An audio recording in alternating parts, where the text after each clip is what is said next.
দেশনেত্রী বেগম খালেদা জিয়া বাংলাদেশ জাতীয়তাবাদী দলের চেয়ারপারসন এবং বাংলাদেশের সাবেক 3বারের প্রধানমন্ত্রী গত 8 তারিখ থেকে লন্ডন ক্লিনিকে ওনার চিকিৎসার জন্য ভর্তি হয়েছেন এবং উনি এখানে প্রফেসর ডক্টর প্যাট্রিক কেনেডির অধীন চিকিৎসাধীন থাকা অবস্থায় ওনাকে এখানকার নেফ্রোলজির কনসালটেন্ট, হেপাটোলজি, গ্যাস্ট্রেন্টোলজি এবং লিভার ট্রান্সপ্ল্যান্ট ইন্টেন্সিভিস্ট সহ বিভিন্ন বিষয়ের চিকিৎসকরা ওনাকে প্রতিদিনই ওনার স্বাস্থ্য পরীক্ষা করছেন এবং সেই অনুযায়ী পরীক্ষার রিপোর্টের উপর ভিত্তি করে কিছু কিছু বায়োকেমিক্যাল টেস্টও করানো হয়। তার উপর ভিত্তি করে পরবর্তীতে ওনারা কিছু চিকিৎসার মধ্যেও বাংলাদেশের চিকিৎসা যা চলতেছিল তার সাথে সাথে পরিবর্তনও কিছু এনেছেন এবং ফিজিওথেরাপিস্টরাও অত্যন্ত দক্ষতার সঙ্গে তাদের কাজ করছেন, যার জন্য আর সবচেয়ে বড় কথা মনে রাখতে হবে, এতদিন উনি বাংলাদেশে যখন ছিলেন বাংলাদেশের 18 কোটি মানুষ ওনার সাথে ছিল, যেমন তেমনি ওনার সবচেয়ে নিকট আত্মীয় বলতে যা বোঝায়, অর্থাৎ ওনার যে বড় ছেলে অর্থাৎ ভারপ্রাপ্ত চেয়ারম্যান জনাব তারেক রহমান সাহেব ছিলেন না, ওনার স্ত্রী সহধর্মিণী ডক্টর জুবাইদা রহমান, ওনার নাতনিরা জাইমা এবং জাহফিয়া এবং জাহিয়া রহমান ওনারাও ছিলেন না, শামেলা রহমান উনি ছিলেন, তারপর এসছেন। কাজে ওনার যে নিকট আত্মীয়রা বলতে যা বোঝায় এই মুহূর্তে ওনাদেরকে পাওয়ার কারণে মানসিকভাবে উনি স্বাভাবিকভাবেই এই মানুষের নিকটজন যখন অসুস্থ অবস্থায় কাছে যায় সুস্থ কিছুটা মানসিকভাবে প্রফুল্ল থাকেন, সেটা উনি আছেন এবং ওনার শারীরিক যে সমস্ত অসুবিধার জন্য বিশেষ করে chronic liver disease, chronic kidney disease বা এবং হার্টের অ্যাসেসমেন্টগুলো এখনও কমপ্লিট হয় নাই, এটা শেষ হতে হতে প্রায় আগামী শুক্রবারের মতো সময় লেগে যেতে পারে। কাজে সব কিছু মিলিয়ে তারপরে ওনারা শুক্রবারের মধ্যে চেষ্টা করবেন যাতে একটা ওনার পরবর্তী চিকিৎসা সম্পর্কে একটা প্ল্যান করা যায়। এখন যেটা প্রয়োজন অতি দ্রুত বা অতি তাড়াতাড়ি যে সমস্ত পরিবর্তন আনা প্রয়োজন সেগুলো আনা হচ্ছে,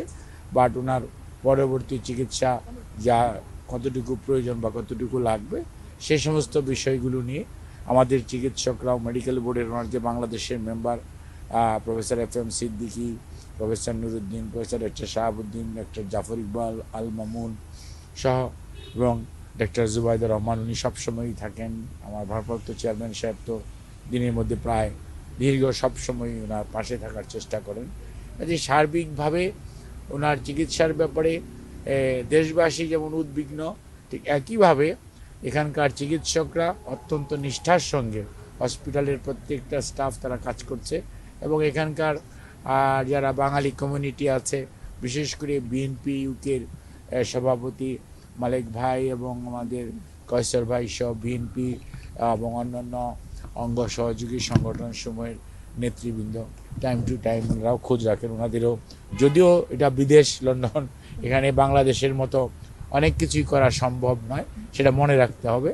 তারপরেও সীমাবদ্ধতার মাঝেও আপনারাও যেমন